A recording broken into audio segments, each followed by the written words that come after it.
Assalamualaikum warahmatullahi wabarakatuh. Perkenalkan, nama saya Profesor Yuda, NIM 120110161 dari kelas RA, kelas PTI. Jadi kali ini saya akan menjelaskan analisis dan anatomi sistem. Sistem yang saya ambil yaitu sistem perbankan.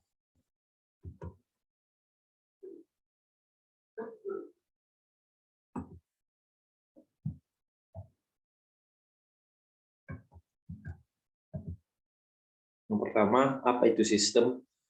Menurut Sutabri, sistem adalah suatu kumpulan atau himpunan dari suatu unsur, komponen, atau variabel organisasi, saling berinteraksi dan saling bergantung, kesamaan dan terpadu. Sedangkan menurut Sutanto, dalam Jahit Angka Kita, mengemukakan bahwa sistem adalah kumpulan grup dari subsistem, bagian, komponen, atau apapun, baik fisik ataupun non-fisik, yang saling berhubungan satu sama lain dan kerjasama secara harmonis untuk mencapai satu tujuan tertentu. Jadi dapat kita simpulkan bahwa sistem adalah kumpulan dari beberapa komponen yang saling berinteraksi dan mencapai suatu tujuan. Aspek yang ditinjau dalam sebuah sistem yaitu pertama aspek struktural, kedua aspek pembatas, yang ketiga aspek fungsional, yang keempat aspek lingkungan, dan terakhir itu aspek tujuan. Yang pertama yaitu aspek struktural.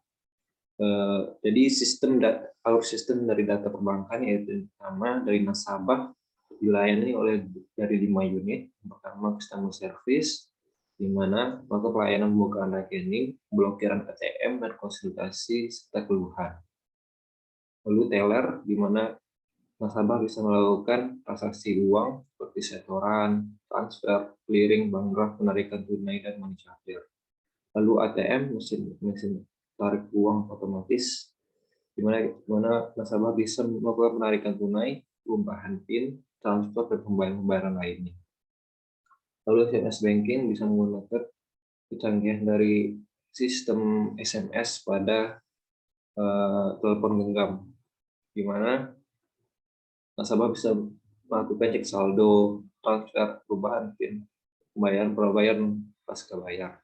Lalu internet banking, canggihan teknologi di smartphone, di mana nasabah bisa melakukan transaksi uang dengan menggunakan internet, yaitu dengan nasabah bisa melakukan cek saldo, transfer, perubahan PIN, pembayaran pasca bayar. Perbankan dari kantor itu kantor sewa membantu, di mana kantor sewa membantu berada pada setiap kecamatan di sebuah kabupaten. Sedangkan kantor cabang utama hanya ada berada satu di kabupaten maupun kota. Lalu kantor pusat di mana hanya satu di suatu negara, di mana kantor pusat mengatur seluruh manajemen dari segala kantor-kantor di Indonesia.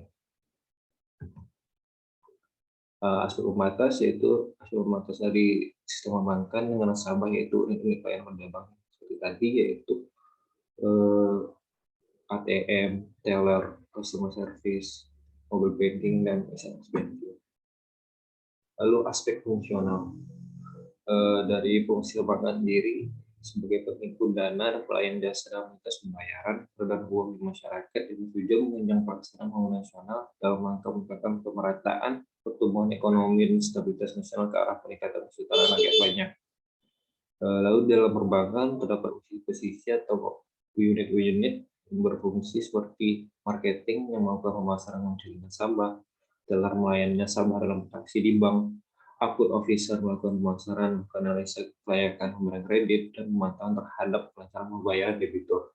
Lalu customer service memberikan sosialisasi pada calon nasabah terkait produk bank.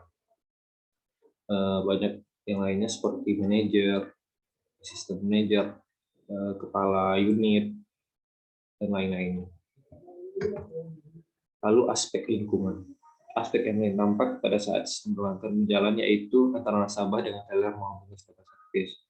Nasabah di bank pasti akan melakukan transaksi pada teller maupun customer service, di mana teller akan melakukan pelayanan seperti penarikan dan penyetoran uang, transfer uang, dan customer service melakukan layanan memblokir ATM, pembuatan kartu ATM, dan sosialisasi produk-produk dari sebuah bank. Lalu aspek tujuan. Tujuan dari bank itu pertama sebagai penyedia mekanisme dan alat pembayaran yang efisien bagi nasabah. Jadi bank menghimpun dana masyarakat dan memberikan pelayanan seperti layanan transaksi dari uang untuk melayani nasabah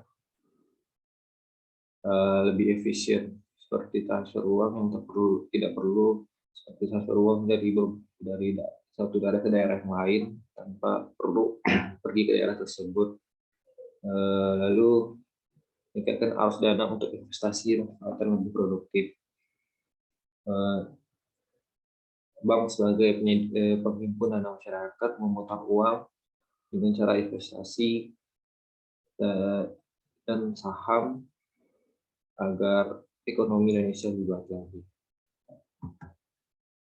Sekian presentasi dari saya. Apabila ada kesalahan, mohon dimaafkan. Assalamualaikum warahmatullahi wabarakatuh.